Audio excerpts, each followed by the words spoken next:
আসসালামু আলাইকুম প্রিয় দর্শক, আজকের পর্বে তৈরি করে দেখাবো মজার একটি রেসিপি। আর এই রেসিপিটি কিন্তু যাদের মুখে একদম রুচি থাকবে না তারা কিন্তু এই রেসিপিটি তৈরি করলে প্লেট প্লেট ভাত খেয়ে নেবেন, এতটাই মজা এটা খেতে।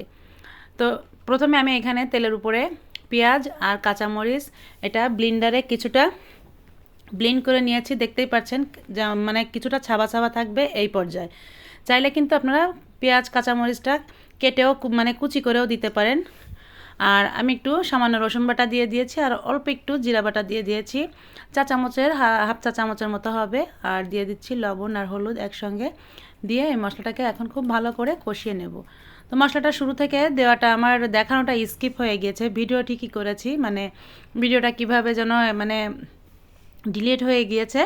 তো যাই হোক, আমি আপনাদের মশলাটা কি কি অ্যাড করেছি সেটা আপনাদের বলে দিলাম। আর দেওয়ার পরে দেখুন আমি এই মশলাটাকে কিছু সময় খুব ভালো করে কষিয়ে নেব, কাঁচা গন্ধটা চলে যাওয়া পর্যন্ত।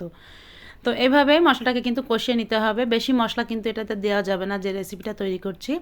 তো কাঁচা গন্ধটা যখন চলে গিয়েছে তখন সামান্য একটু পানি দিয়ে দিলাম, পানিটা দিয়ে এখন কিন্তু এই মশলাটাকে এখন খুব ভালো করে কষিয়ে নেব। তো আজকে যে রেসিপিটি আমি তৈরি করব এই রেসিপিটি কি বলবো, যাদের দেখা যাচ্ছে যে অনেক সময় কিছুতে ভাত খেতে মন চায় না, মনে হয় যে একটু ভিন্ন কিছু হলে খেতে ভালো লাগতো, তো তারা ঠিক এই পর্যায়ে এই রেসিপিটি এভাবে করে খাবেন, দেখবেন এতটা মজা লাগবে তো কি বলবো। আর এটাতে যখন খেতে থাকবেন একদম খেতে ইচ্ছা করবে, মুখে রুচি কিভাবে যে ফিরে আসবে, আপনি প্লেট প্লেট ভাত খেয়ে নেবেন, আপনি নিজেও টের পাবেন না। তো যাই হোক, এখানে যে কোনো মাছ দিয়ে রান্না করতে পারেন, তো আমি এখানে বেলে মাছ রান্না করছি। এই বেলে মাছটা দিয়ে আজকে রেসিপিটি তৈরি করব। তো বিশেষ করে এই যে রেসিপিটি যে আমি যে জিনিসটা দিয়ে রান্না করছি এইটা দিয়ে রান্না করতে হয়, মানে একটু নরম নরম মাছ দিয়ে রান্না করতে হয়। দেখা যাচ্ছে অনেক সময় অনেক মাছ একটু নরম হয়ে যায়, একটু সময় বেশি হয়ে গেলে দেখা যাচ্ছে অনেক সময় গরমের সময় মাছটা একটু নরম হয়ে যায়, দেখা যাচ্ছে ওই টাইপের নরম মাছ দিয়ে এই রেসিপিটা করলে খেতে বেশি ভালো লাগে। তো যেহেতু আমার ওরকম নরম মাছ নেই, যেহেতু এখন কি করব, আমার তো খেতে ইচ্ছা করছে বাসায়, এর জন্য আমি মানে সুন্দর মাছ দিয়ে এটা রান্না করছি রেসিপিটি। তবে যে মাছ দিয়ে রান্না করেন না কেন, নরম মাছ দিয়ে রান্না করুন আর ভালো মাছ দিয়ে রান্না করুন না কেন, এই রেসিপিটি কিন্তু অসাধারণ, যেটা দিয়ে রান্না করবেন সেটাই কিন্তু খেতে খুবই মজা হবে। তো দেখুন মাছটাকে দিয়ে আমি কিছু সময় একটু নেড়েচেড়ে কষিয়ে নিয়েছি, যেহেতু বেলে মাছটা একটু নরম প্রকৃতির মাছ হয়ে থাকে, এজন্য মাছটাকে কিন্তু আমি বেশি সময় নাড়াচাড়া করে কষিয়ে নেইনি, কারণ মাছটা একদম ভেঙে যাবে। এজন্য আলতোভাবে একটু নেড়েচেড়ে আমি জাস্ট অল্প করে একটু পানি দিয়ে দিয়েছি, এই রান্নাটা করতে পানির পরিমাণটা বেশি লাগে না, পানিটা দিয়ে দিয়েছি।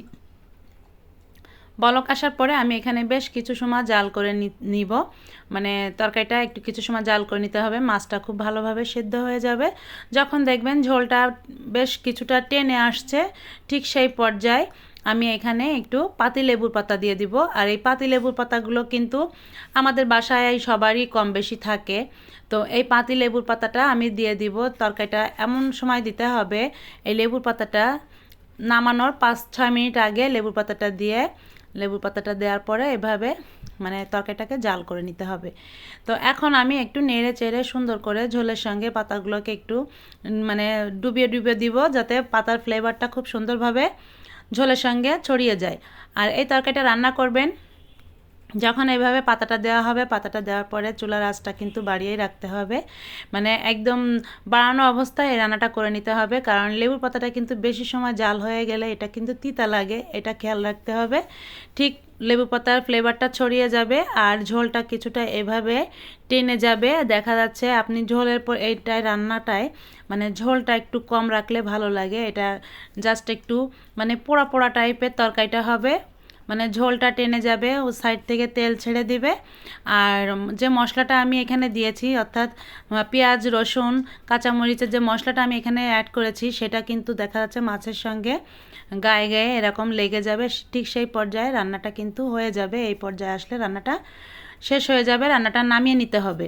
তো দেখুন আমি রান্নাটা করেছি কিভাবে, ঠিক এই পর্যায়ে কিন্তু আসলে রান্নার মানে ঝোলটা ঠিক সেই পর্যায়ে নামিয়ে নিতে হবে। তারপরে আপনাদের চয়েস অনুযায়ী আপনারা ঝোলটা রাখবেন, তবে এই রান্নাটা এরকম ঝোলটা কম হলে খেতে ভালো লাগে। তো আমি নামিয়ে নিয়েছি। আর এই লেবুর পাতাটা কিন্তু খুব মানে সেদ্ধ হবে না, কিন্তু লেবুর পাতাটা এরকমই থাকবে। আর যখন একটু ভাত খাবেন ঠিক এই পাতাটা সহ একদম ভাতের সঙ্গে মেখে নেবেন, দেখবেন লেবুর পাতার ফ্লেভার তো যথেষ্ট ছড়িয়ে যায় মশলার সঙ্গে। আর তারপরে যখন ভাত খাবেন তখন পাতাসহ ভাতটা মেখে খাবেন, দেখবেন আরও বেশি সুন্দর, মানে লেবুর পাতার যে একটা ফ্লেভার ছড়িয়ে যাবে আর খেতে যে কি মজা লাগবে। আর যারা কখনো খাননি তারা অবশ্যই এই রান্নাটা বাসায় একবার ট্রাই করবেন, দেখবেন যে আপনি যে কতটা তৃপ্তি সহকারে ভাত খাবেন আপনি নিজেও বুঝতে পারবেন না। তো রেসিপিটি ভালো লাগলে অবশ্যই একটি লাইক কমেন্ট শেয়ার করে চ্যানেলটিকে সাবস্ক্রাইব করে পাশে থাকবেন। যারা আমার ফেসবুক পেজ থেকে আমার ভিডিওগুলো দেখেন তারা অবশ্যই আমার ফেসবুক পেজটি অবশ্যই ফলো করে দিবেন। আর যারা ইউটিউব চ্যানেল থেকে দেখেন তারা অবশ্যই একটি সাবস্ক্রাইব করে দিবেন। ভালো থাকবেন। আল্লাহ হাফেজ।